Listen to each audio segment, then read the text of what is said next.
Hi, I'm Tara Lee Cobble of the Bible Recap podcast and book, and today you and I get to talk about the verse of the day, Proverbs 19:17. Here's what it says. Whoever is kind to the poor lends to the Lord, and he will reward them for what they have done. This verse really gives us a glimpse into God's heart. God loves generosity. God loves the poor.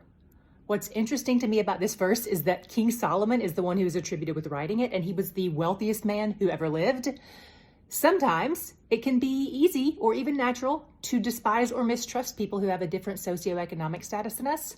So it would have been very natural for him as a wealthy person to have turned his nose up at the needy, or even to have been so removed and distant from them that he didn't even think about them at all because he was so sheltered away in his palace. But not only was Solomon the richest man who was living, he's also the wisest, according to 1 Kings chapter 4. And in his wisdom, he wrote this proverb about generosity.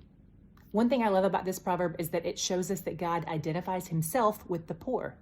Solomon says giving to the poor is like giving to God himself. It's lending to the Lord.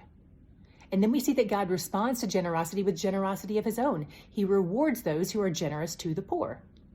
Now, to be fair, it doesn't say what he rewards us with. We can't go around assuming that this means that if you buy a poor person a $10 dinner, that you're going to find a $20 bill on the sidewalk. That's not necessarily how this works, and that's actually a good thing because God's generosity occurs on a much bigger scale, on an eternal scale. It's possible that it means you might get a financial reward, sure, but it's also possible that it means something less tenuous and fleeting, something more substantial, like joy and peace or humility and gratitude. Maybe he rewards you with greater character. After all, the very act of generosity is demonstrating that you trust God to provide. You're building your character through that, by demonstrating that trust, because it shows that you trust that God will meet your needs, even as you give away some of your means.